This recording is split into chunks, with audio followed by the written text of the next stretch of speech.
Hey folks, Robert Haddo here. Today I'd like to go through a really simple movement snack for the ankle. I'm going to be using my right ankle as a demonstration because, well, it needs the help. And the idea here is no special gear, really. A band, a ball, a seat, and a step. And that's about what we got for this. Let's keep it Mickey Mouse. First thing I want to do is kind of go through my ranges of motion at my ankle. I like to break these down into cardinal directions and circles. So I'm just going to stick my foot straight out. I just want to see how this is moving in air right now. I'm going to point my foot and pull it back as far as I can. So that's my north and my south. And I'm looking for a reasonably controlled straight line and not too much shakiness. And if you're looking at this on a bigger screen, you're going to see some shakiness. And that's because this ankle is seeing some love. And so I'm going to do this 5 to 10 times. I just want to get a sense for how far I can go each way and how good that feels for me. And then same thing, I'm going to do my easts and wests now. So I'm basically going through pronation and supination. And I'm looking for, again, a reasonably smooth arc and kind of a reasonably smooth amount of movement through the foot and the ankle. I've never had anything fused in here, so everything is mobile as well as it can be, given that some of these bones have been broken. But say I've had a fusion in my foot, my movement's going to look different. So if I can't make a smooth arc, that's okay, because my goal is to explore what I can do. And from there, just counterclockwise and clockwise circles. And again, I'll usually do 5 to 10 each way. And I want to see how things feel, if there's any stutters around that circle, any little hops or clicks or pops. And in particular, if they feel uncomfortable or like they're stopping my movement, I want to respect those and maybe investigate them further. Now, once I've gotten things kind of loosened up and feeling nicer, I want to explore simple resistance. Nothing major weight bearing yet, but basics. So this is going to go here for now. And this is going to be my friend for now. And one of the things I've loved since COVID is how much cheaper these bits of equipment are. It's so much more accessible for people now. And all I'm going to do is put one end of the band around my foot, loop the other end of the band around my other foot, and hold onto it with my hand. And now I've got tension, so I can take that same pronation range of motion I was exploring, and I can challenge it with a bit of resistance. And you're going to see shakiness there, especially on my negative. That's really common for people with unstable ankles. This is normal for us. And so one of my goals when I do these is I try to smooth that out. It's hard for me. It's really challenging. And if I can get that feeling smooth, I'm probably doing great today. And so again, 5 to 10 of these, or until it feels like the side of my leg here is warm and it's starting to get fatigued. Now, if you have alexithymia or similar and you can't really tell how fatigued things are, looking for external signs like a decreased range of motion or looking for more shakiness on the positive, like you see me a little hitch there as I turn back out, it's getting a little hitchy. I'm hitting a part where my peroneals are getting a bit fatigued for the resistance I'm putting them through, not for their endurance yet. And if I was to drop the resistance level, I could probably do a lot more and then keep pyramiding down if I want to challenge it that way. Next, we're going to go to supination though, because that's enough of a little bit of work for that.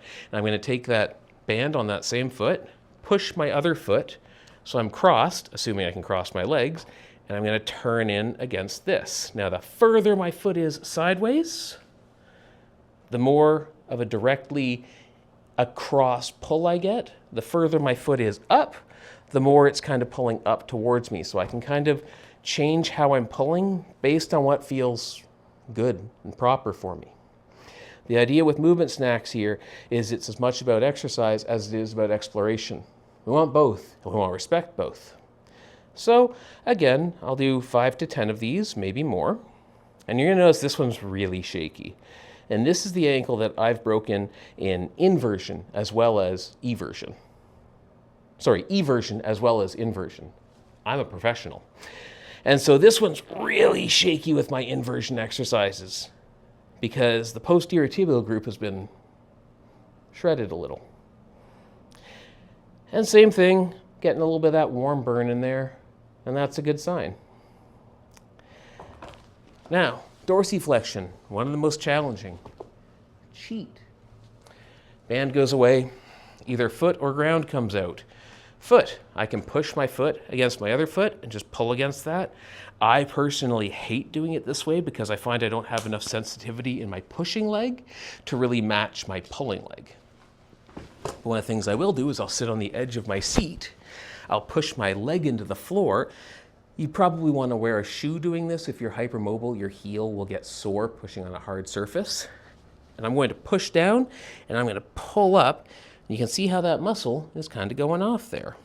And the harder I push down on my leg, the more I challenge my tibialis anterior.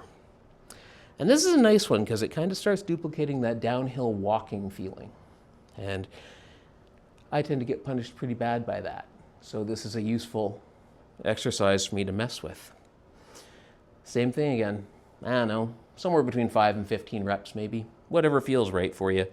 It's not about a certain number of reps or sets, it's about a rate of perceived exertion. It's about listening to your body and getting a helpful amount of work done so that you recover within the next couple days fully.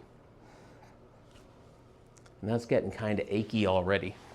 So I'm going to respect that for now, do a few more sets through the day.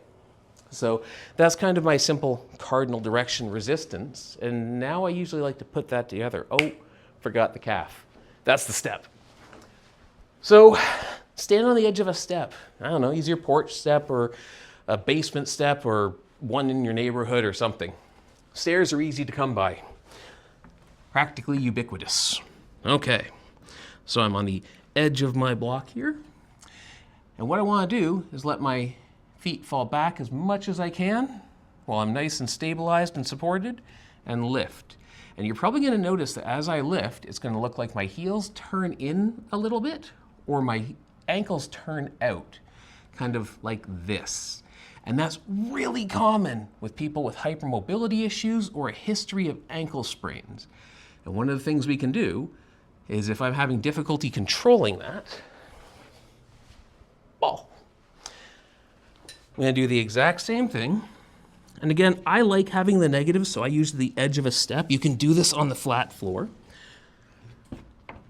I'm going to squeeze my heels together. It doesn't have to be hard. It's not enough that I'm in pain. It's just enough to give me a little bit of counter resistance and kind of help me keep my ankles lined up so that I'm not going into that little bit of inversion as I come up. A lot of us often have difficulty with things like proprioception, bodily awareness, and as a result, adding external cues can be invaluable. And again, I might do, I don't know, however many reps I'm doing so far. I think I'm at like 2 or 3 maybe. And same thing. Now I've got my resistance. It's not perfect, but it's a good start. It's all 4 directions. And from here, I usually like to do some basic control or proprio work. Keeping it simple is helpful, but giving it a little bit more of a hiccup to challenge around is fantastic. I usually use these foam pads because I can saran wrap them between patients and they're easy to keep clean, but you can use a pillow because you don't need to treat patients with your pillows. And all I want to do, stand on something squishy, stand on something that's going to give my nervous system more of a challenge, and then work on just balancing on it.